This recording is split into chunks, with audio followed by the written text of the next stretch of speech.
Psychological Types, or The Psychology of Individuation by Carl Gustav Jung. Translated by Helton Godwin Baines. Chapter 1. The Problem of Types in the History of Classical and Medieval Thought. Part 1. Psychology in the Classical Age. The Gnostics, Tertullian, and Origin. So long as the historical world has existed, there has always been psychology. Objective psychology, however, is of only recent growth. We might affirm of the science of former times that the lack of objective psychology corresponds with the proportionate yield of the subjective element. Hence, the works of the ancients are full of psychology, but only little of it can be described as objective psychology. This may be conditioned in no small measure by the peculiarity of human relationship in classic and medieval times. The ancients had, if one may so express it, an almost exclusively biological appreciation of their fellow men. This is everywhere apparent in the habits of life and legal conditions of antiquity. Insofar as a judgment of value found any general expression, the medieval world had a metaphysical valuation of its fellow men. This had its source in the idea of the imperishable value of the human soul. This metaphysical valuation, which may be regarded as a compensation to the standpoint of antiquity, is just as unfavorable as the biological valuation, so far as that personal appraisement is concerned, which can alone be the groundwork of an objective psychology. There are indeed not a few who hold that a psychology can be written ex cathedra. Nowadays, however, most of us are convinced that an objective psychology must, above all, be grounded upon observation and experience. This foundation would be ideal, if only it were possible. But the ideal and the purpose of science do not consist in giving the most exact possible description of facts. Science cannot yet compete with kinematographic and phonographic records. It can fulfill its aim and purpose only in the establishment of law, which is merely an abbreviated expression for manifold and yet correlated processes. This purpose transcends the purely experimental by means of the concept, which, in spite of general and proved validity, will always be a product of the subjective psychological constellation of the investigator. In the making of scientific theory and concept, much that is personal and incidental is involved. There is also a psychological personal equation, not merely a psychophysical. We can see colors, but not wavelengths. This well-known fact must nowhere be more seriously held in view than in psychology. The operation of the personal equation has already begun in the act of observation. One sees what one can best see from oneself. Thus, first and foremost, one sees the mote in one's brother's eye. No doubt the mote is there, but the beam sits in one's own and may somewhat hinder the act of seeing. I misdoubt the principle of pure observation in so-called objective psychology unless one confines oneself to the eyepieces of the chronoscope, or the ergograph, and such like psychological apparatus. With such methods, one also ensures oneself against too great a yield of experimental psychological facts.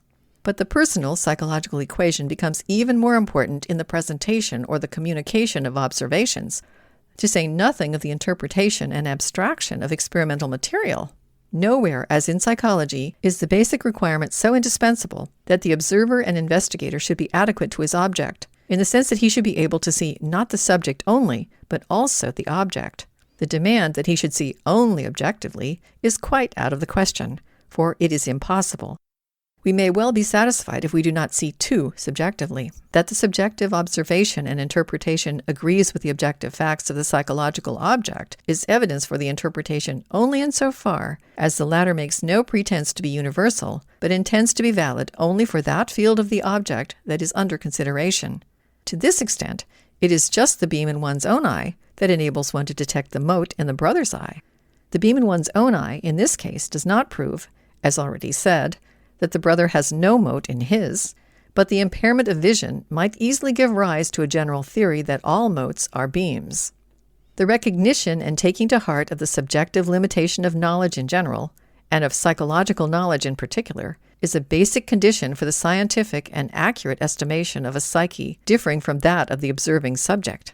This condition is fulfilled only when the observer is adequately informed concerning the compass and nature of his own personality. He can, however, be sufficiently informed only when he has, in great measure, freed himself from the compromising influence of collective opinion and feeling, and has thereby reached a clear conception of his own individuality. The further we go back into history, the more we see personality disappearing beneath the wrappings of collectivity. And if we go right down to primitive psychology, we find absolutely no trace of the idea of the individual.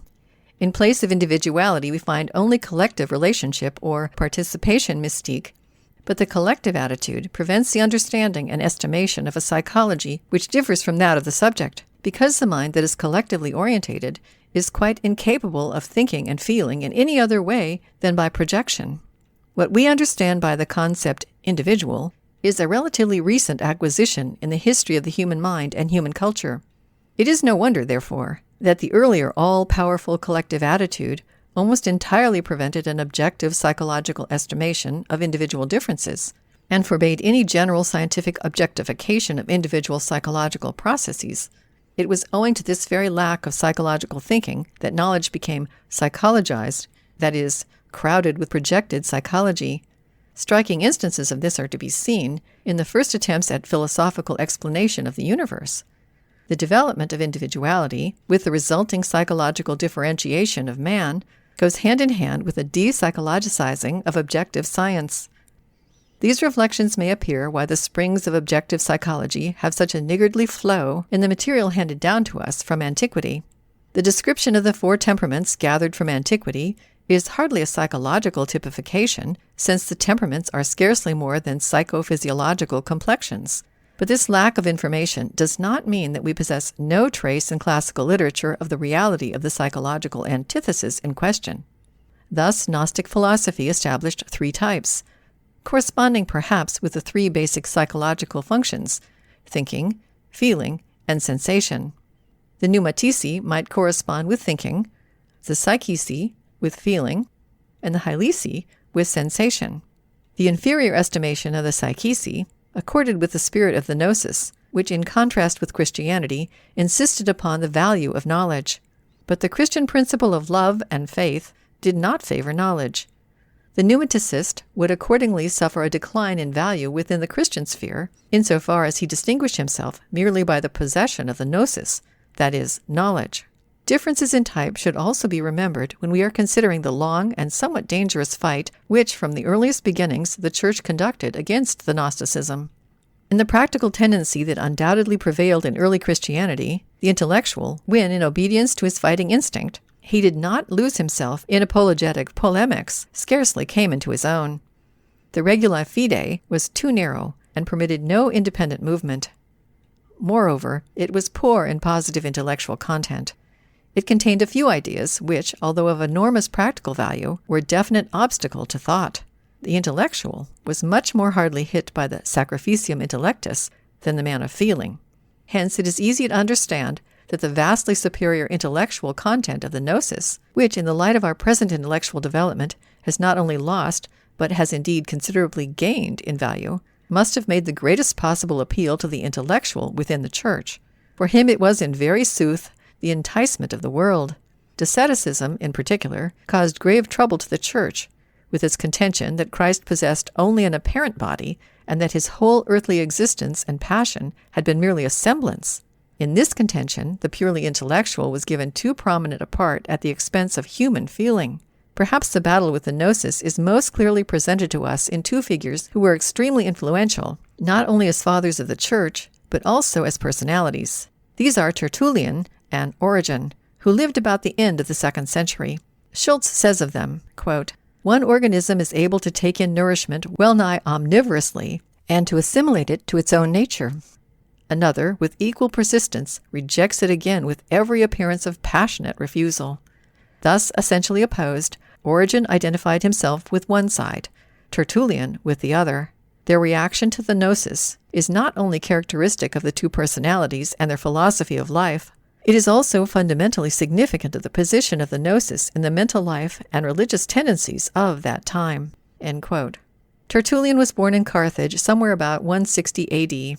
He was a pagan and yielded himself to the lascivious life of his city until about his 35th year, when he became a Christian. He was the author of numerous writings wherein his character, which is our special interest, unmistakably shows itself. Clear and distinct are his unexampled, noble-hearted zeal, his fire, his passionate temperament, and the profound inwardness of his religious understanding. He is fanatical, ingeniously one-sided for the sake of an accepted truth, impatient, an incomparable fighting spirit, a merciless opponent, who sees victory only in the total annihilation of his adversary, and his speech is like a flashing steel, wielded with inhuman mastery. He is the creator of the Church Latin, which lasted for more than 1,000 years. He it was who coined the terminology of the early Church. Quote, "Had he seized upon a point of view, then he must follow it through to its every conclusion, as though lashed by legions from hell, even when right had long since ceased to be on his side, and all reasonable order lay mutilated before him." End quote. The passion of his thinking was so inexorable that again and again he alienated himself from the very thing for which he would have given his heart's blood. Accordingly, his ethical code is bitter in its severity. Martyrdom he commanded to be sought and not shunned. He permitted no second marriage, and required the permanent veiling of persons of the female sex. The gnosis, which in reality is a passion for thought and cognition, he attacked with unrelenting fanaticism, including both philosophy and science, which are so closely linked up with it. To him is ascribed the sublime confession, "Credo qua absurdum est," I believe because it is against reason. This, however, does not altogether accord with historical fact. He merely said, quote, "Et mortus est de filius, prorsus credibile est, qua ineptum est, et sepultus resurrexis certum est qua impossibile est." Close quote. That is, "And the Son of God died. This is therefore credible, just because it is absurd. And he rose again from the tomb. This is certain, because it is impossible." By virtue of the acuteness of his mind, he saw through the poverty of philosophic and of Gnostic learning, and contemptuously rejected it. He invoked against it the testimony of his own inner world, his own inner realities, which were one with his faith. In the shaping and development of these realities, he became the creator of those abstract conceptions which still underlie the Catholic system of today. The irrational inner reality had, for him, an essentially dynamic nature. It was his principle, his consolidated position in face of the world and the collectively valid or rational science and philosophy. I translate his own words. Quote, "I summon new witnesses, or rather a witness more known than any written monument, more debated than any system of life, more published abroad than any promulgation, greater than the whole of man, yea, that which constitutes the whole man. Approach then, O my soul, shouldst thou be something divine and eternal, as many philosophers believe, the less wilt thou lie, or not wholly divine, because mortal, as forsooth Epicurus alone contends, then so much the less canst thou lie, whether thou comest from heaven, or art born of earth, whether compounded of numbers or atoms, whether thou hast thy beginning with the body, or art later joined thereto, what matter indeed whence thou springest, or how thou makest man what he is, namely, a reasonable being, capable of perception and knowledge.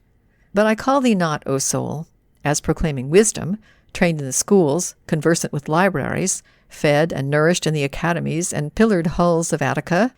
No, I would speak with thee, O soul, as wondrous simple and uneducated, awkward and inexperienced, such as thou art for those who have nothing else but thee, even just as thou comest from the alleys, from the street corners, and from the workshops.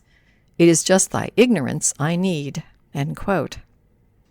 The self-mutilation achieved by Tertullian in the Sacrificium Intellectus led him to the unreserved recognition of the irrational inner reality, the real ground of his faith.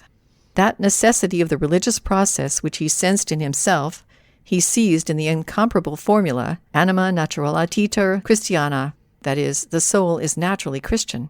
With the Sacrificium Intellectus, philosophy and science, hence the gnosis also, had no more meaning for him. In the further course of his life, the qualities I have depicted stood out in bolder relief. While the Church was driven to compromise more and more with the masses, he revolted against it and became a follower of that Phrygian prophet Montanus, an ecstatic, who represented the principle of absolute denial of the world and complete spiritualization. In violent pamphlets, he now began to assail the policy of Pope Calixtus I, and thus, together with Montanism, fell more or less extra ecclesiam. According to a statement of St. Augustine, he must later even have rejected Montanism and founded a sect of his own. Tertullian is a classical representative of the introverted thinking type. His very considerable and keenly developed intellect is flanked by unmistakable sensuality. That psychological process of development, which we term the Christian, led him to the sacrifice, the amputation, of the most valuable function, a mythical idea which is also contained in the great and exemplary symbol of the sacrifice of the Son of God. His most valuable organ was the intellect, including that clear discernment of which it was the instrument. Through the sacrificium intellectus, the way of purely intellectual development was forbidden him. It forced him to recognize the irrational dynamis of his soul as the foundation of his being. The intellectuality of the gnosis, its specifically rational coinage of the dynamic phenomenon of the soul, must necessarily have been odious to him, for that was just the way he had to forsake in order to recognize the principle of feeling. In Origen, we may recognize the absolute opposite of Tertullian. Origen was born in Alexandria about 185 AD. His father was a Christian martyr. He himself grew up in that quite unique mental atmosphere wherein the ideas of East and West mingled. With an intense yearning for knowledge, he eagerly absorbed all that was worth knowing and accepted everything, whether Christian, Jewish, Grecian, or Egyptian, which at that time the teeming intellectual world of Alexandria offered him. He distinguished himself as a teacher in a school of catechists. The pagan philosopher Porphyrius, a pupil of Plotinus, said of him, quote, "His outer life was that of a Christian and against the law, but in his view of things, phenomenal and divine, he was a Hellenist, and substituted the conception of the Greeks for the foreign myths." End quote. Already before AD 211, his self-castration had taken place. His inner motives for this may indeed be guessed, but historically they are not known to us. Personally, he was of great influence and had a winning speech. He was constantly surrounded by pupils and a whole host of stenographers who gathered up the precious words that fell from the revered master's lips. As an author, he was extraordinarily fertile, and he developed an amazing academic activity. In Antioch, he even delivered lectures on theology to the emperor's mother, Mamaea. In Caesarea, he was the head of a school. His teaching activities were considerably interrupted by his extensive journeyings. He possessed extraordinary scholarship and had an astounding capacity for the investigation of things in general. He hunted up old Bible manuscripts and earned special merit for his textual criticism. Quote, "He was a great scholar, indeed the only true scholar the ancient church possessed," end quote, says Harnack. In complete contrast to Tertullian, Origen did not bar the door against the influence of Gnosticism. In fact, he even transferred it, in attenuated form, into the bosom of the church. Such at least was his aim. Indeed, judging by his thought and fundamental views, he was himself almost a Christian Gnostic. His position in regard to faith and knowledge is portrayed by Harnack in the following psychologically significant words. Quote, "The Bible, in likewise, is needful to both. The believers receive from it the realities and commandments which they need, while the scholars decipher thoughts therein, and gather from it that power which guideth them to the contemplation and love of God, whereby all material things, through spiritual interpretation, allegorical exegesis, hermeneutics, seem to be recast into a cosmos of ideas, until all is at last surmounted in the ascent, and left behind as stepping stones, while only this remaineth, the blessed abiding relationship of the God-created creature soul to God." End quote. His theology, as distinguished from Tertullian's, was essentially philosophical. It was thoroughly pressed, so to speak, into the frame of a Neoplatonic philosophy. In Origen, the two spheres of Grecian philosophy and the gnosis on one hand, and the world of Christian ideas on the other, peacefully and harmoniously intermingle. But this daring, intelligent tolerance and sense of justice also led Origen to the fate of condemnation by the Church. The final condemnation, to be sure, only took place posthumously, when Origen as an old man had been tortured in the persecution of the Christians by Decius, and had died not long after from the effects of the torture. In 399, Pope Anastasius I pronounced the condemnation, and in 543 his heresy was anathematized by a synod convoked by Justinian, which judgment was upheld by later councils. Origen is a classical example of the extroverted type. His basic orientation is towards the object. This shows itself in his conscientious consideration of objective facts and their conditions. It is also revealed in the formulation of that supreme principle, amor et visio Dei. The Christian process of development encountered in Origen, a type whose bedrock foundation is the relation to the object, a type that has ever symbolically expressed itself in sexuality, which also accounts for the fact that there exist, even today, certain theories which reduce every essential function of the soul down to sexuality. Castration is therefore the adequate expression of the sacrifice of the most valuable function. It is entirely characteristic that Tertullian should perform the sacrificium intellectus, whereas Origen is led to the sacrificium phalli, since the Christian process demands a complete abolition of the sensual hold upon the object. In other words, it demands the sacrifice of the hitherto most valued function, the dearest possession, the strongest instinct. Considered biologically, the sacrifice is brought into the service of domestication, but psychologically, it opens a door for new possibilities of development to be inaugurated through the liberation from old ties. Tertullian sacrificed the intellect because it was that which most strongly bound him to worldliness. He battled with the gnosis because for him it represented the sidetrack into the intellectual, which at the same time involves also sensuality. Parallel with this fact, we find that in reality, Gnosticism was also divided into two schools, one school striving after a spirituality that exceeded all bounds, the other losing itself in an ethical anarchism, an absolute libertinism that shrank from no lechery, however atrocious and perverse. One must definitely distinguish between the Encratites and the Antitacts, or Antinomians, those opposed to order and law, who, in obedience to certain doctrines, sinned on principle and purposefully gave themselves to unbridled debauchery. To the latter school belong the Nicolaitans, the Archontici, and so forth, and the aptly named Borborites. How closely the apparent antithesis lay side by side is shewn by the example of the Archontici, for this same sect divided into an Encratitic and an Antinomian school, both of which remained logical and consistent. If anyone wants to know what are the ethical results of a bold intellectualism carried out on a large scale, let him study the history of Gnostic morals. He will thoroughly understand the sacrificium intellectus. These people were also practically consistent and lived what they conceived, even to absurd lengths. But Origen, in the mutilation of himself, sacrificed the sensual hold upon the world. For him, evidently, the intellectual was not so much a specific danger as feeling and sensation, with their enchainment to the object.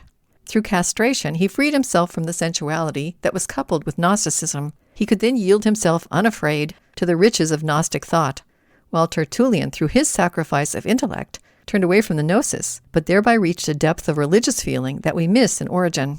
Quote, "In one way he was superior to Origen," says Schultz, "because in his deepest soul he lived every one of his words. It was not reason that carried him away, like the other, but the heart. But in another respect, he stands far behind him, inasmuch as he, the most passionate of all thinkers, was on the verge of rejecting knowledge altogether, for his battle against the gnosis was tantamount to a complete denial of human thought." End quote. We see here how, in the Christian process, the original type has actually become reversed. Tertullian, the acute thinker, becomes the man of feeling, while Origen becomes a scholar and loses himself in the intellect. Logically, of course, it is quite easy to reverse the state of affairs and to say that Tertullian had always been the man of feeling and Origen the intellectual. Disregarding the fact that the difference of type is not done away with by this procedure, but exists as before, the reversed point of view still has to be explained. How comes it that Tertullian saw his most dangerous enemy in the intellect, while Origen in sexuality? One could say they were both deceived, and one could advance the fatal result of both lives by way of argument. One must assume, if that were the case, that both had sacrificed the less important thing, and thus, to a certain extent, both had made a bargain with fate. That is also a view which contains a principle of recognizable validity. Are there not just such slyboots among the primitives who approach their fetish with a black hen under the arm, saying, "See, here is thy sacrifice, a beautiful black pig"? I am, however, of the opinion that the depreciatory method of explanation, notwithstanding the unmistakable relief which the ordinary human being feels in dragging down something great, is not under all circumstances the correct one, even though it may appear to be very biological. But from what we can personally know of these two great ones in the realm of the mind, we must say that their whole nature and quality had such sincerity that their Christian conversion was neither a fraudulent enterprise nor mere deceit, but had both reality and truthfulness. We shall not lose ourselves upon a bypath if we take this opportunity of trying to grasp what is the psychological meaning of this breaking of the natural instinctive course, which is what the Christian process of sacrifice seems to be. From what has been said above, It follows that conversion signifies also a transition to another attitude. It is further clear whence the impelling motive towards conversion arises, and how far Tertullian was right in conceiving the soul as naturaliter Christiana. The natural instinctive course, like everything in nature, follows the principle of least resistance. One man is rather gifted here, another there. Or again, adaptation to the early environment of childhood may demand either relatively more restraint and reflection, or relatively more sympathy and participation, according to the nature of the parents and other circumstances. Thereby, a certain preferential attitude is automatically molded, which results in different types. Insofar, then, as every man, as a relatively stable being, possesses all the basic psychological functions, it would be a psychological necessity with a view to perfect adaptation that he should also employ them in equal measure. For there must be a reason why there are different ways of psychological adaptation. Evidently one alone is not sufficient, since the object seems to be only partially comprehended when, for example, it is either merely thought or merely felt. Through a one-sided, typical attitude, there remains a deficit in the resulting psychological adaptation, which accumulates during the course of life. From this deficiency, a derangement of adaptation develops, which forces the subject towards a compensation. But the compensation can be obtained only by means of amputation, that is, sacrifice, of the hitherto one-sided attitude. Thereby a temporary heaping up of energy results, and an overflow into channels hitherto not consciously used, though already existing unconsciously. The adaptation deficit, which is the causa efficiens of the process of conversion, becomes subjectively perceived as a vague sense of dissatisfaction. Such an atmosphere prevailed at the turning point of our era. A quite astonishing need of redemption came over mankind, and brought about that unheard-of efflorescence of every sort of possible and impossible cult in ancient Rome. Moreover, representatives of living the full life theory were not wanting, who, albeit innocent of biology, operated with similar arguments founded on the science of that day. They, too, could never be done with speculations as to why it is that mankind is in such a poor way. Only the causalism of that day, as compared with the science of ours, was somewhat less restricted. Their harking back reached far beyond childhood to cosmogony, and many systems were devised that pointed to all sorts of events in remote antiquity as being the source of insufferable consequences for mankind. The sacrifice that Tertullian and Origen carried out is drastic, too drastic for our taste, but it corresponded with the spirit of that time, which was thoroughly concretistic. In harmony with this spirit, the gnosis simply took its visions as real, or at least as bearing directly upon reality. Hence, for Tertullian, there was an objective validity in the realities of his feeling. Gnosticism projected the subjective, inner perception of the attitude-changing process into the form of a cosmogenic system, and believed in the reality of its psychological figures. In my book, Psychology of the Unconscious, I left the whole question open as to the origin of the libido course peculiar to the Christian process. I spoke of a splitting of the libido into halves, each directed against the other. The explanation for this is to be found in the one-sidedness of the psychological attitude growing so extreme that the need for compensation became urgent on the side of the unconscious. It is precisely the Gnostic movement in the early Christian centuries which most clearly demonstrates the outbreak of unconscious contents in the moment of compensation. Christianity itself signified the demolition and sacrifice of the cultural values of antiquity, that is, of the classical attitude. As regards the problem of the present, it need hardly be said that it is quite indifferent whether we speak of today or of that age 2,000 years ago. End of section 3. Recording by Olivia.